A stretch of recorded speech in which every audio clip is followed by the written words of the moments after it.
Welcome to this explainer. Today, we're diving straight into the completely bizarre, slightly chaotic, and highly entertaining history of the world's most popular sport.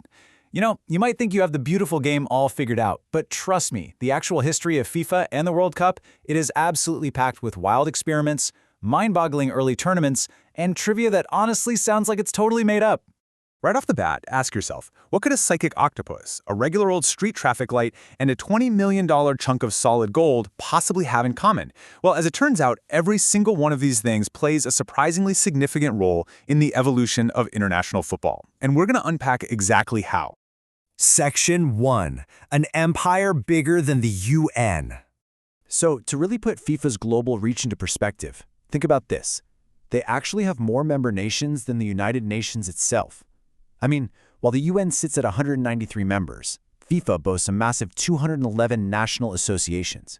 It's wild, right? But it perfectly illustrates the unparalleled, truly universal appeal of football, which was driven in a huge way by globalization efforts in the late 20th century to bring in more Asian and African nations. Now, looking at the organization itself, things get really interesting. Despite football famously originating in England, its governing body actually has a French name because it was founded in Paris back in 1904. But here is the kicker. FIFA legally operates out of Zurich, Switzerland, as a registered charity. Yes, a charity. Historically, Swiss law provided these incredibly favorable conditions, which meant FIFA could remit very little tax to the government, theoretically allowing them to reinvest all those proceeds right back into the sport. Of course, having that kind of massive global scale and unimaginable wealth inevitably led to immense scrutiny, and things absolutely blew up in 2015. That's when U.S. prosecutors took the highly unusual step of using the RICO Act. Now, that's legislation originally designed to take down the mafia. They used it to charge FIFA officials over a self-enrichment scheme that traced all the way back 24 years to 1991. It was a massive shockwave. But impartially speaking, it ultimately forced some unprecedented governance and transparency reforms that completely reshaped how international football is administered today. Section 2. Chaos in Early Tournaments. Okay, let's head to the pitch. Can you even imagine planning a global tournament today where you literally just mail out invitations, no qualification rounds, nothing? Well, that's exactly what happened at the inaugural 1930 World Cup. In the end, only 13 nations actually showed up, mostly because European teams just didn't want to deal with the brutal travel times across the ocean. They even kicked off the first two matches simultaneously. But my absolute favorite part, the teams couldn't even agree on which football to use. So they came up with this bizarre compromise where they'd play the first half with one team's ball and then switch to the other team's ball for the second half. Just pure, unfiltered chaos. And if you want an example that perfectly captures the wild nature of those early days, look no further than the 1938 semifinal. Italy's Giuseppe Meazza steps up to take a crucial penalty against Brazil. He goes to strike the ball and his shorts literally start falling down. He actually had to hold them up while kicking, and he still managed to score, allegedly, because the Brazilian goalkeeper was too distracted by the wardrobe malfunction. Italy advanced to the final, and it remains one of the absolute strangest moments in World Cup history. Adding to the sheer, unbelievable grit required back then, for the first 24 years of the World Cup, substitutions simply were not a thing. Zero. Not even for injuries. So if a player got badly hurt, the team just had to suck it up and survive with fewer players on the pitch. You really had to rely on pure endurance and physical toughness way more than any sort of complex tactical setup. Section 3. Bizarre Rules and Experiments. So, to fix all this early chaos, FIFA had to start experimenting. Just take a look at how discipline evolved. Up until the 1970s, referees didn't actually have cards. They just yelled verbal warnings at players. Now, you can imagine the massive confusion this caused when players and referees didn't speak the same language, right? It was a mess. That is, until English referee Ken Aston was literally sitting in traffic. He looks up at a traffic light and has this absolute light bulb moment. He realizes that yellow and red could serve as a completely universal visual language. Yellow means caution, red means stop, you're off the pitch. A real game changer. You really have to laugh at some of the ways they tried to fix tied games over the years. First off, they'd just replay the entire match on another day. Obviously, that caused terrible fixture congestion and massive exhaustion. Then, in 1954, they actually decided group stage ties by literally drawing lots out of a hat. Can you imagine? Your World Cup dreams decided by pure random luck. Everyone hated it. Decades later, they introduced the golden goal, a sudden death rule, but that just made teams play incredibly cautiously. So they swapped that for the silver goal, which was so confusing it barely lasted 2 years. Finally, thankfully, they settled on the modern penalty shootout. Hey, have you ever pulled up a really old football match on YouTube and wondered why the pace felt so incredibly slow? Well, it all comes down to the old back pass rule.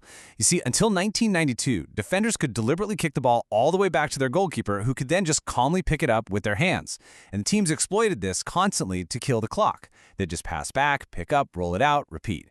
Banning that practice in '92 instantly revolutionized the sport. It quite literally forced the game to become dramatically faster and way more aggressive. Section 4. Trivia, Trophies, and Tentacles. Let's pivot to some of the absolute strangest trivia and financial quirks in the game. $20 million. That staggering number is the estimated value of the current FIFA World Cup trophy. It literally contains about $250,000 in solid 18-karat gold alone.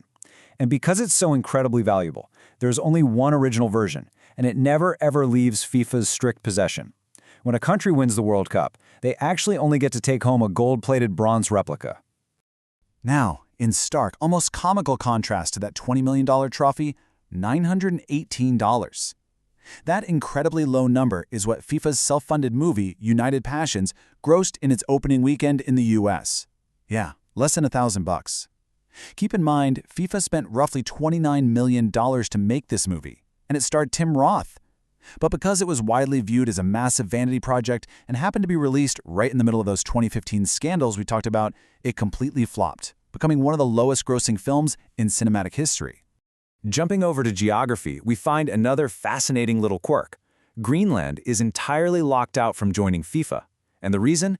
It's simply because their extreme climate makes it completely impossible to grow standard grass pitches.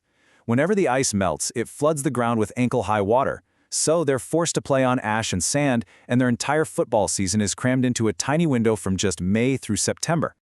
Okay, and we absolutely cannot forget about Paul the octopus. Back during the 2010 tournament, this famous German aquarium resident became an overnight international sensation. Paul would make his match predictions by choosing to eat a mussel out of specific clear boxes marked with national flags. And miraculously, he picked the correct winner in 12 out of 14 matches, including the final. That is an 85% accuracy rate from a literal cephalopod. You just can't make this stuff up. Section 5. The modern global spectacle. Finally, let's zoom back out and see what all these strange rules, experiments, and massive shifts have built today. Driven by decades of intense globalization efforts, the viewership scale of the modern World Cup is just unparalleled. I mean, the 2022 final alone pulled in 1.5 billion live viewers, and overall, FIFA reported that a staggering 5 billion people engaged with that tournament in some way. 5 billion. That completely dwarfs massive events like the Super Bowl, making the World Cup arguably the most shared cultural event in human history. It's crazy to think that what started with teams literally fighting over which match ball to use has evolved into this high-tech marvel. We've gone from referees yelling warnings in different languages to goal line laser technology in 2014, and the video assistant referee, or VAR, which totally transformed match control in 2018. And looking ahead, the scale is only getting bigger. The 2026 World Cup is going to make history as the first one ever hosted across 3 nations, the US, Canada, and Mexico. So as we wrap up this explainer, just think about the journey. We've traveled all the way from a 13-team, invite-only tournament where a guy's shorts literally fell down mid-penalty, to a 5 billion viewer technological spectacle governed by lasers and video replays. It really leaves us with one fascinating thought. If the beautiful game has evolved this much in just under a century, what wildly unpredictable changes and what bizarre new rules are waiting for us in the future of football?